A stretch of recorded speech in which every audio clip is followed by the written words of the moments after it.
May 14th, 1948, 4 p.m. Tel Aviv. On a small podium stands a determined Zionist leader before a hastily convened gathering, reading out a proclamation which would change the course of history. This is how the State of Israel was born. Inhabited by both Arabs and Jews, Palestine had been under the rule of Great Britain for 3 decades.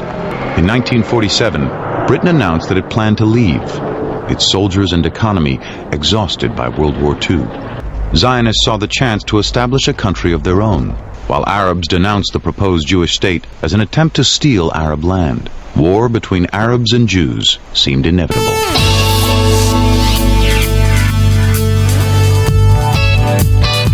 Life matters, and the issues in life matter because they affect how we live our lives. In this podcast, Pastor Walt McFadden thinks out loud about truth and discerns how it is being applied to everyday life. Thinking Out Loud podcast is a production of Cityview Church in Minneapolis, Minnesota.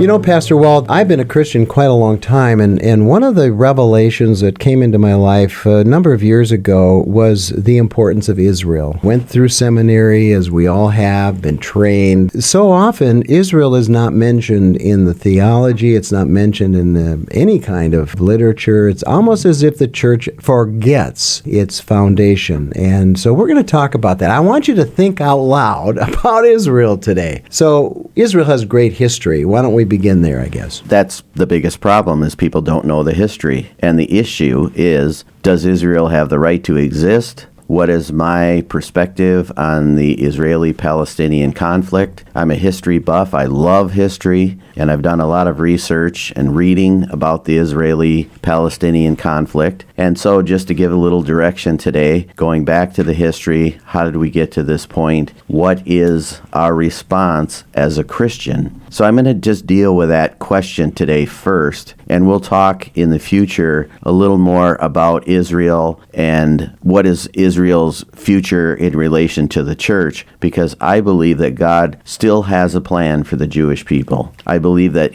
they are God's chosen people, and that the church has not replaced Israel, but has come along Israel in God's covenant plan. So just historically, the nation of Israel was occupied by the Canaanites and other tribes and people groups until about 1500 BC. No one exactly sure when the exodus from Egypt occurred, but the Israelites came and they conquered. And then in about 586 BC, the nation was destroyed by the Babylonian Empire, and most of the educated people and the wealthy people and royalty were carried away in exile. Some remained there. Interestingly enough, a large group went down to Egypt, and you see that in the book of Jeremiah. But King Cyrus of Persia, when he conquered the Babylonian Empire, sent people back to rebuild the nation. And so the nation never went away. It just, most of the people went into exile. And it remained a nation again. And one of the key events, of course, was the destruction of the temple in 70 AD. And that's where some people believe wrongly that God rejected the Jewish people because of the crucifixion of Jesus. The Jewish people were the hardest people to rule. They were adamant that they were under a curse if they were under Roman rule or foreign domination. And they just kept rebelling. In 130 AD, the Emperor Hadrian ordered that all of the Jews be expelled. The nation was plowed under with salt, so nothing could grow there. The Romans did the same thing when they conquered the Empire of Carthage. And so they just wanted the land desolate. They didn't want anybody living there. They wanted all the Jews to be removed. And then, to add insult to injury, he renamed the land Palestine. And that's where we have the problem, right? Because since that time, of course, we think of that area as Palestine, but it wasn't initially called that. Correct. You know what Palestine is? It's our word, or our translation for the Hebrew word Philistine. Right. And so he thought, I'm going to insult the Jews further, and I'm going to name this after their ancient enemies. There were no Palestinian people. There are no people groups that exist today. Nobody knows where the Philistines came. They were probably Greek people who came down and settled on the coast there, and they lived in places that we still recognize today, like Gaza. So we think about the Gaza Strip. But in terms of a people group today, I won't accept the idea that there is a Palestinian people. There are Arab people who lived in an area that was named Palestine. Commentator Ben Shapiro confirms, Pastor Walt, what you're saying when he talks about Jordan and Israel. That the Palestinians have a right to an independent state. There is no such historic right for the Palestinians to have an independent state. That state was called Jordan historically. Right? When they partitioned British Mandate Palestine, there were two states, right? Originally, there were really only two states, and it was Jordan and Israel, and that was it. So there's no history to having a second Palestinian state in the region. Jordan is 70% Palestinian. Well, I think that makes sense, that there wasn't ever a Palestinian state, and yet today we have heard so much support that there was. Well, let's move on to the church and the tensions between the Jews and Christians, because there is a history of tension that is not healthy. Christians became more hostile toward Jewish people, which never should have happened. Then you go all the way up into the Reformation, and you see some of the things that Martin Luther wrote. As I understand, he wrote those things in his later years. Some people think he actually was beginning to suffer some type of dementia. And he became very angry and very hostile against the Jewish people. And the Nazis used some of that as propaganda, and the church bought into it. And then, of course, we wound up with the Holocaust. This treaty by Dr. Martin Luther of the Jewish problem has been virtually hidden from all American people and promises to shake, shock, and alert Christian America. The Jews and their lies. I had decided not to write anymore, neither of the Jews nor against the Jews, because I have learned, however, that those miserable, wicked people do not cease trying to win over to themselves us. That is, the Christian also. I have permitted this booklet to go forth that I might be found among those who have resisted such poisonous undertaking of the Jews, and have warned the Christians to be on their guard against them. I want to start in World War I. The Middle East is controlled by the Muslim Ottoman Empire. The Ottoman Empire, which it was centralized in Turkey, and it had been growing weaker and weaker, and during World War I, they decided to side with the Germans, which made sense because the Ottomans and the Russians, still to this day, they're enemies, the Turks and the Russians. So it made sense that they would join Germany, and they lost the war. And the British and the French, who gained most of the power, Russia had really stepped out of World War I because of the Russian Revolution. France and Britain stepped in, and they divided up the land that was the Ottoman Empire. Most of the land in the north, which would be Syria and some parts of Iraq, went to French rule, and that southern area, which would be modern-day Israel and Jordan, was given to the British. The British had talked for quite some time, and the idea of Zionism, which is a loaded term, started in the late 1800s. There were books being written, propaganda, the idea of a homeland for the Jewish people. So that was something that was talked about for decades, and they were actually battles, skirmishes, uprisings all through the 20s and 30s from the Arab people against the Jewish people, and there were Jewish people living in the area that was termed the British Mandate. If I could show a map on the podcast, which I can't, you would just look at a really large area that encompassed more than Jordan and Israel and extended over into what would be modern-day Iraq. And so there was discussion, how are we going to divide this land up and who's going to get what? Now, was that known as the Balfour Declaration in 1917? Well, what was that all about? Because I think there was some sort of agreement with France and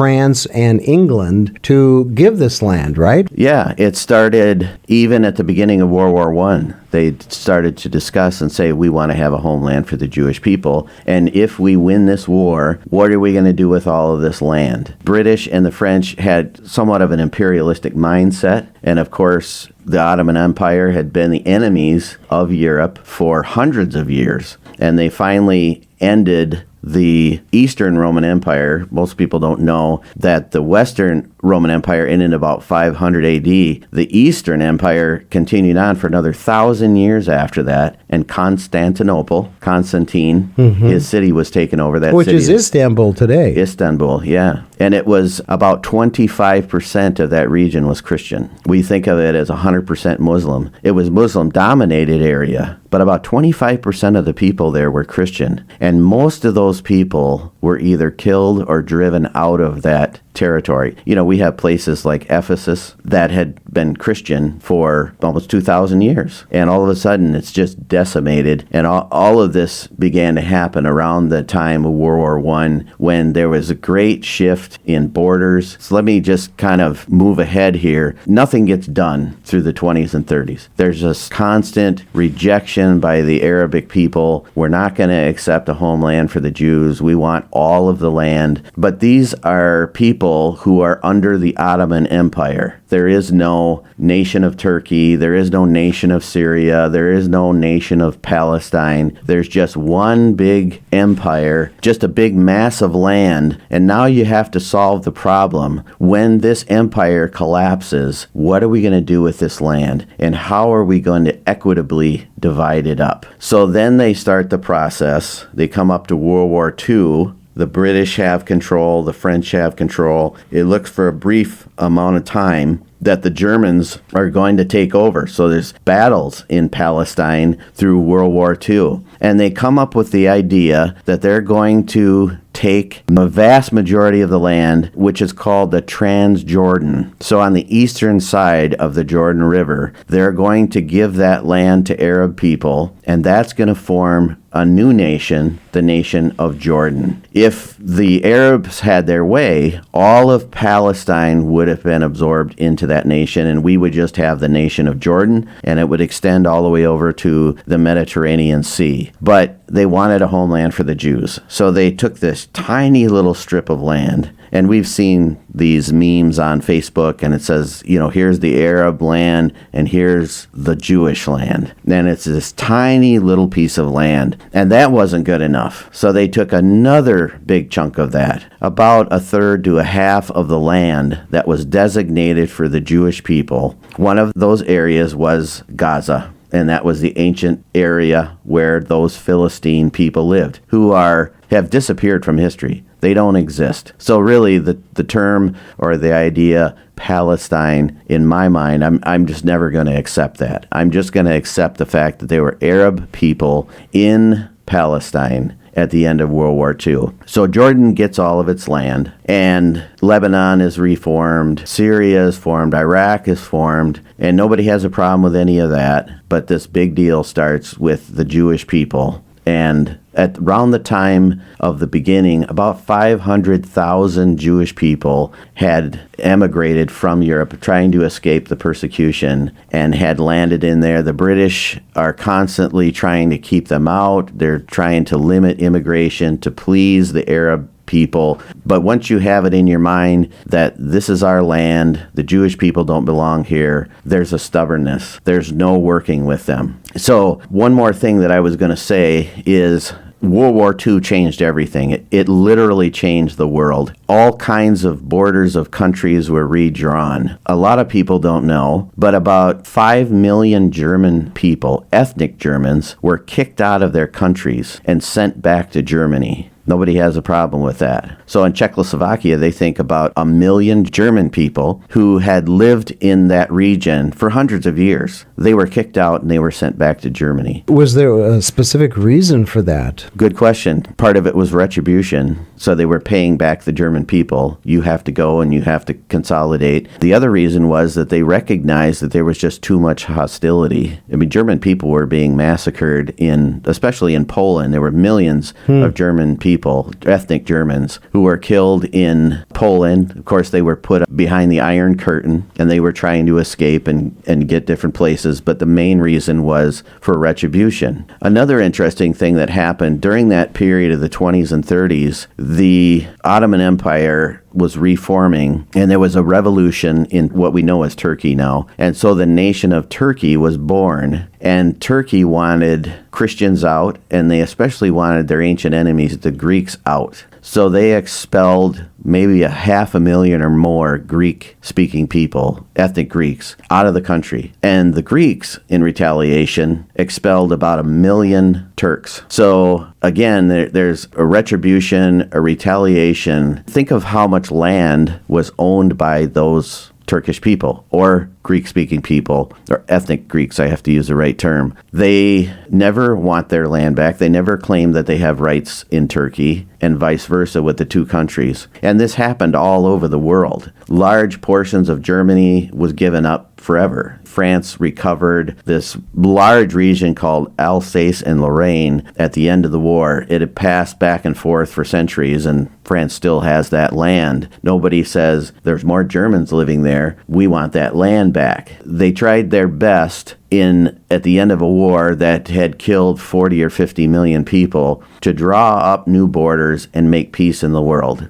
My question to those who believe that Israel has no right to exist, has no right to land, that their land was stolen, why isn't there effort to have people all over the world reclaim land that once belonged to them? That's a good question. Yeah, very insightful.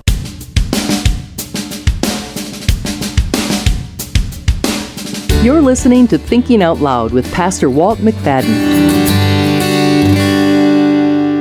So at the end of World War II, the Russians got a lot of land. They took over a lot of countries that they had conquered during World War II, and they became communists. So what actually happened to Palestine, or what they are calling Palestine? What nations of the world wanted Israel to have its own country? Was it universally accepted? For the most part, I think the United States, I believe, if my research is right, they cast the first vote. They did. To be positive. Mm-hmm. Great Britain, France, those nations. So we also had the newly formed United Nations, and then their solution as a compromise was to take a large chunk of that area that they called Palestine, form the nation of Israel, and then reserve, again, about a third or a half of that land as a homeland for these people that are deemed Palestinians. But if you really think about it, these are people without a country as well. These are people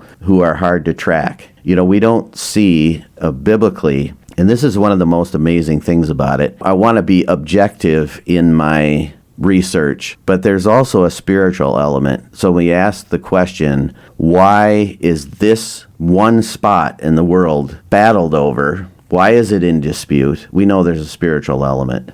We know that Satan wants to destroy the Jewish people because they are God's chosen people. Well, and I had one commentator say to me that Jesus had to come the first time to a land, and he's coming a second time to a land, and it has to be a land of Israel. I mean, that's where he's coming back to, right? So if you destroy the land, there's no place to come back to. Now, that's kind of simplistic, but in a way, makes a little sense. Absolutely, and if you recall in my sermon on Sunday, you were there, I talked about the great hope of the Christian faith, that Jesus came the first time to the city of Jerusalem, and he was crucified, died, and rose again there. And Jesus is going to come again. This time, he's going to bring a new Jerusalem that he's been working on and preparing for us, and he's going to put it right there on that same spot. Isn't it interesting that that tiny little country is the epicenter of the world? Everything that happens in that country affects the rest of the world. I want to just conclude with encouragement. There's a book that every Christian needs to read if you are in dispute about God's plan for the Jewish people. As America Has Done to Israel. John P. McTernan.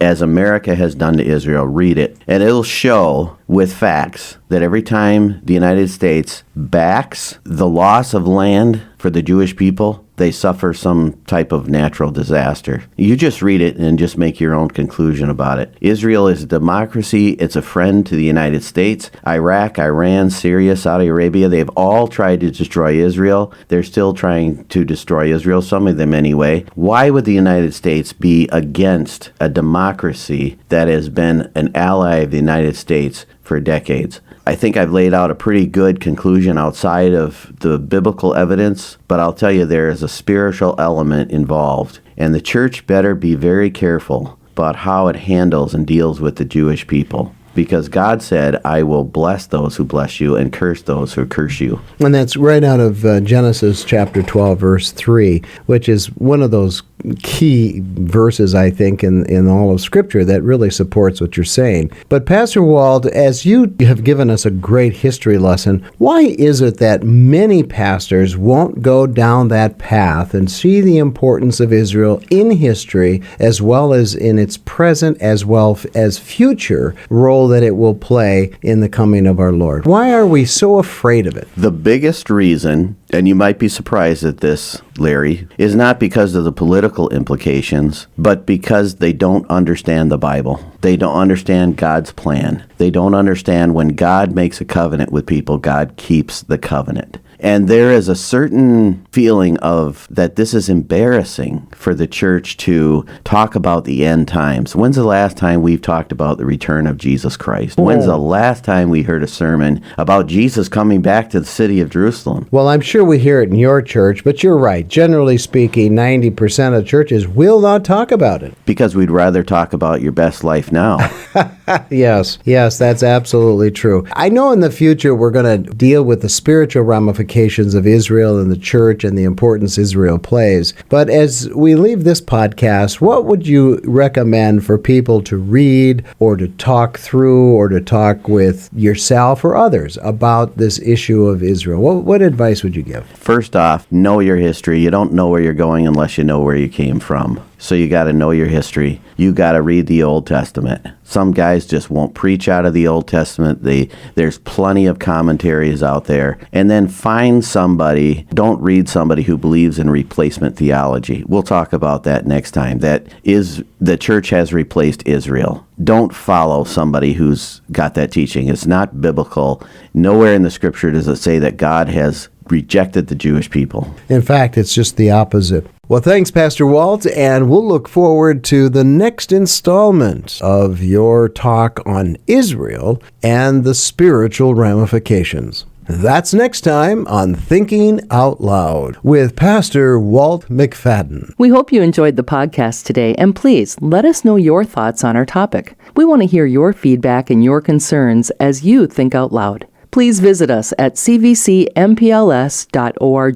That's cvcmpls.org.